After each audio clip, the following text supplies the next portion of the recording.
Thank you for taking the time to speak to me today. Can you start by introducing yourself and just giving a bit of background on the career journey that you've been on? Okay, so I'm Gillian McAuley, and I am currently the Chief People Officer with Eakin Healthcare. I've been with Eakin for 10 months now, and I started my, I suppose, life from a kind of working perspective as a lawyer. I was born in Northern Ireland, but we emigrated to Canada, and I started my working life there. I went to university as one of the first in my family to go to university, qualified as a lawyer and worked as a barrister and a solicitor in Canada for a number of years, maybe, I don't know, 5 or 7 years. And then at some point went in-house to a company in Canada to do, I started specializing in employment law, and I ended up going in-house to do a bit of employment law with the company there. And then moved back to Northern Ireland 22 years ago and was going to have to re-qualify completely as a lawyer. I didn't really want to do that. I enjoyed law, I enjoyed the legal thinking, but I didn't like the lifestyle that went with being a lawyer and the very, very long hours that I had worked in my 20s in big law firms.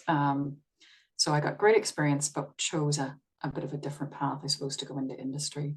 So when I came back to Northern Ireland, I went back to university and did a part-time postgrad sort of degree at night time to qualify with an HR CIPD qualification, and started then to really build on my HR career. So I'd sort of had the legal side there, but I needed sort of the HR theory side. So went into HR roles as a HR manager, HR project manager, and then stayed within an organization called Viridian. It was in with Northern Ireland Electricity. And we ended up having a split within the organization that had to happen because of European legislation. And my boss left, and I got the opportunity then to take on the HR director's role, which was a wonderful opportunity, but quite a frightening thing actually at that point. But got that opportunity, and then from there did that for a number of years, and then moved on to another company, which was an owner-led company. I'd always worked in corporates, so this was an owner-led and was very different. But went into there as an HR director where they had no HR, and was then able to build an HR function, which was really great.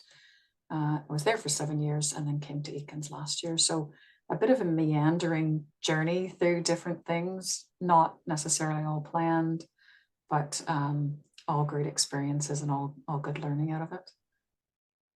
In the law world and the HR world, do you feel you faced any gender-related roadblocks?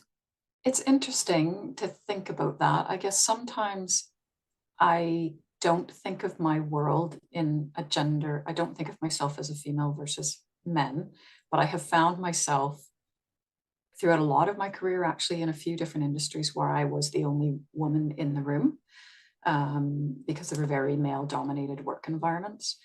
And I think that hasn't been overly, there haven't been moments where I thought, oh, I've clocked it, I've noticed it, but actually I've just sort of gotten on with it, if I could put it that way. I have had difficult people in my career, but they have been both men and women. And in fact, some of my biggest supporters in helping me grow and develop have been men, really trying to push me on, which has been really brilliant. Having said that, I've had great females helping me too. So there have been moments of difficult people, but as I say, there have been both genders. So I don't sort of sit and think, oh, that's a gender moment. You know, there have been the odd sort of subtle things that perhaps have happened, and sometimes I think I'm maybe a little bit blind to them and just ignore them, and just battle on through. And so I kind of try to think of myself as the person in the room doing the job, as opposed to I'm the female HR person, I'm the female lawyer. But certainly, you know, early days in my career, there weren't a lot of female role models for me to look at. But yeah, I guess you sort of have some sort of inner resilience that you just sort of charge on through, if that makes any sense. I know you said earlier on you didn't feel like you had very many female role models.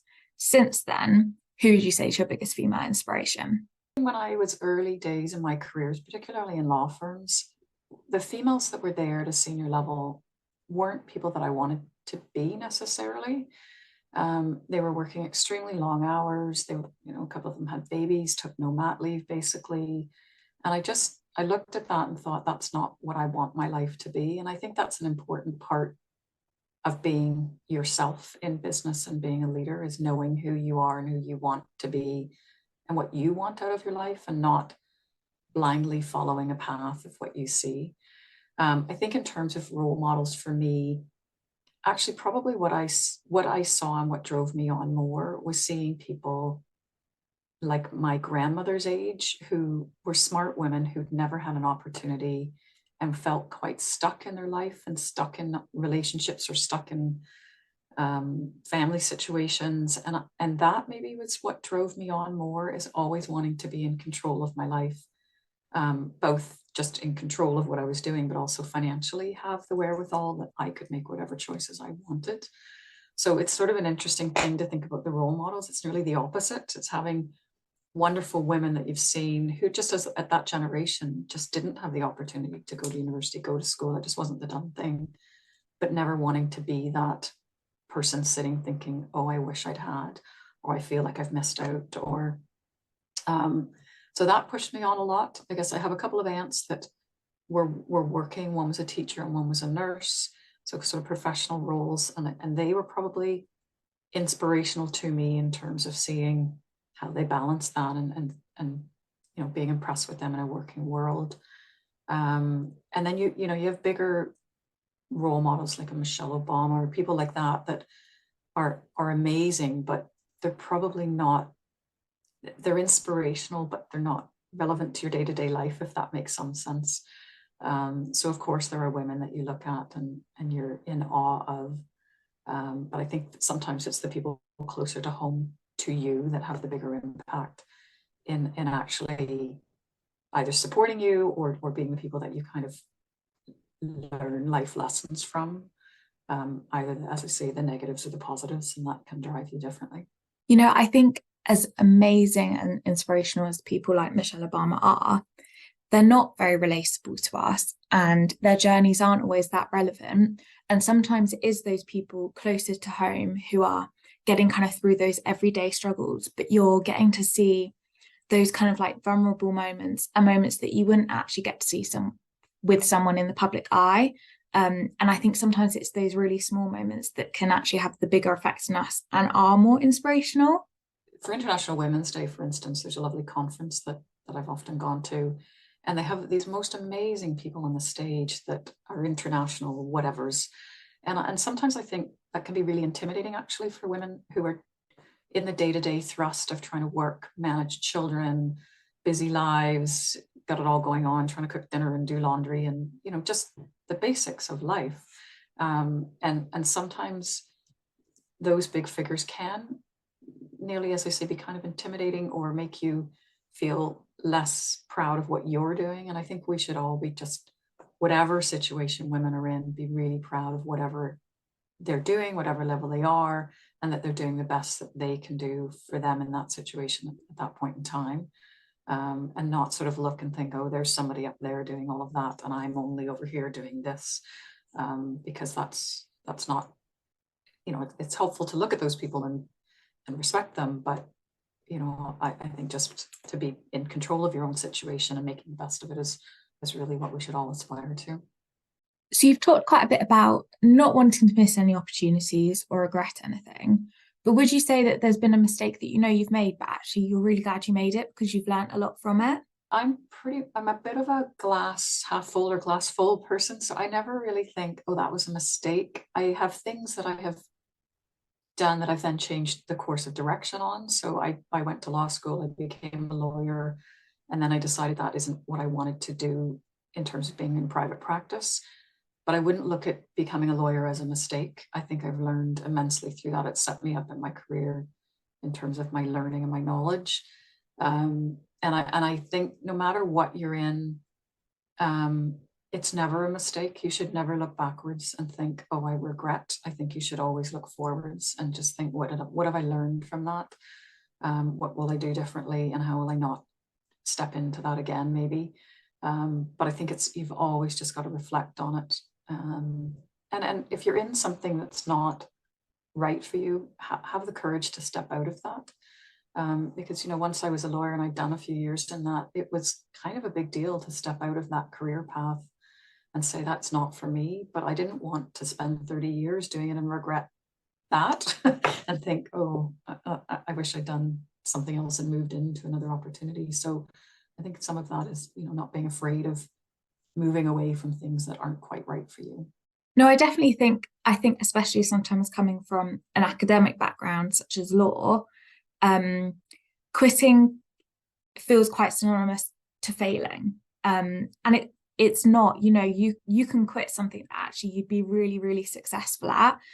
And sometimes it is the most kind of brave and courageous step that you can take if you're not happy in that role and it's not fulfilling. So I think, it can be really scary to quit, and it can feel like the wrong thing to do, or the kind of weak thing to do, I guess you could say. But actually, I think it can be a really strong decision, and can lead to so much better opportunities. It can be frightening. It takes a bit of energy and a bit of courage to do it. So obviously you said, it is quite a frightening move to have to go from law and then into HR and doing something completely different. Did you ever feel imposter syndrome, and how did you kind of navigate your way through those feelings?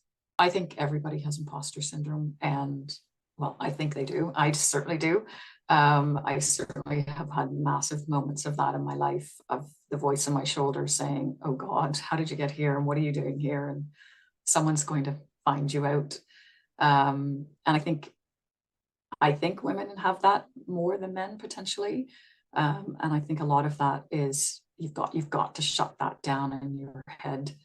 And that's not easy to do sometimes. I think some of the ways that I've done that is I've had a good friends, I've had a mentor, I've had a business coach, I've had people around me that are helping support me and push me on and reflect differently to me in terms of the voice in your head is telling you one thing and somebody else is saying, no, that's not the reality.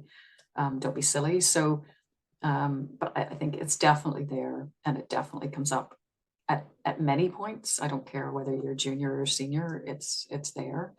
I've just been Chamber of Commerce president this last year, and I spent the first number of months thinking, why am I here, and who I shouldn't be here, and why have I been asked, and surely it should be somebody different. And you just have to kind of get on with it and step into these things and enjoy them for what they're there for.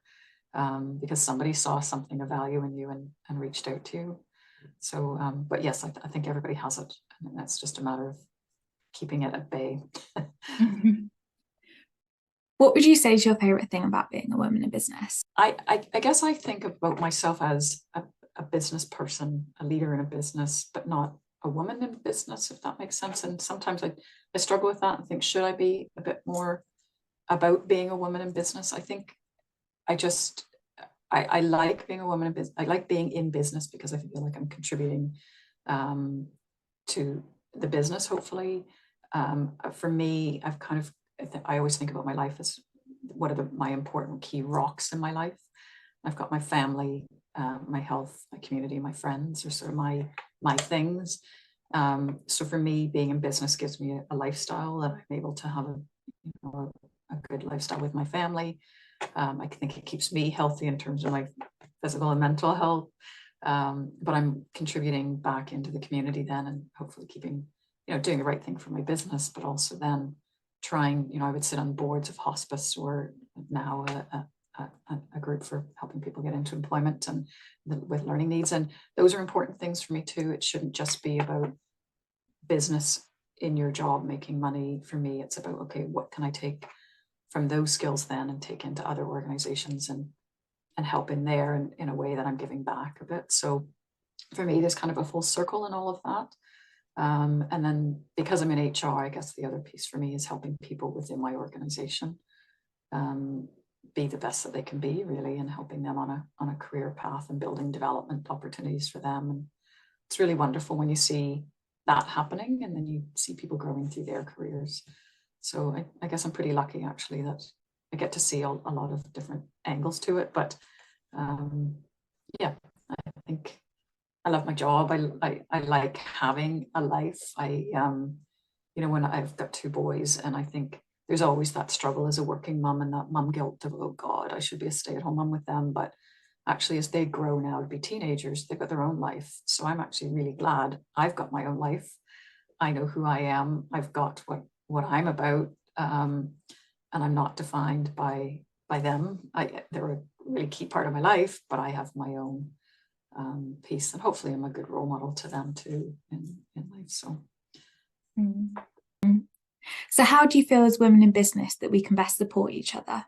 I think I don't think of myself as a role model, but I know that others look at me that way, and I think it's important to know that, and know that people are watching you and are looking at you, and so I kind of forget that quite often. So it's even the hellos in the corridors, or the speaking to somebody, or just being friendly really, and being open and warm and approachable, because sometimes people can be having a hard day or a hard time, and all they need is just someone to chat to them and say hi.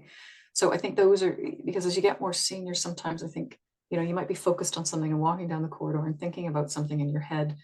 You sort of walk past somebody and don't even say hi, but that has an impact on people, and it's simple little things like that often that I think we can forget about. So I think for women right now, I think it's about reaching out potentially. It's being supportive, it's being approachable. And you hear a lot of people talking about help other women up the ladder. And I think that's right, but it's being there, I suppose, for people to come and talk to you as well, and maybe doing things like this video. This isn't the norm for me. This is slightly outside my comfort zone, but I guess it's about speaking out about these things and saying, look, you too can do this. It's there for anybody. I came out of a really normal working class family, and these opportunities just sort of came in front of me, and you just step into them and get on with it. But anybody can do it too. So I think it's about being open about that and being transparent maybe about your own journey. Mm-hmm. And finally, what piece of advice would you give to women aspiring to become leaders? I think be true to yourself. I think just be authentic, look after yourself. So build the self-care pieces of the good friends, the allies, mentors, whatever it is that you need. But it's hard some days to juggle work and life and kids and elderly relatives, and all of those things they're all there, but be true to yourself in the middle of that. Sometimes be a little bit selfish, actually, because that's something that I think women aren't great at, and so we can get stretched a little bit too far. I'm really guilty of that myself, but I think you have to look after yourself first. And the other, I'd heard this saying years ago, and I really liked it. It was, be the leader you're waiting for. And that kind of has pushed me on a few times to sort of think, oh, you hear people saying, oh, I wish someone else would do this, or I wish they would do this. And I'm thinking, okay, well, why can't I do that? And just kind of push outside your own boundaries and take every opportunity, everything that comes in front of you. You might not see it at that point in time, but it does help build your skill set, and it can open doors and make you known to people. You can build a network, and that can just sometimes take you on different journeys. I know that's been a big part of my career, actually, just stepping into a project outside my normal job role, and suddenly that has taken me on to something else that I didn't see. I didn't see it coming, and they've been wonderful things. So I guess those are probably my top tips. Amazing.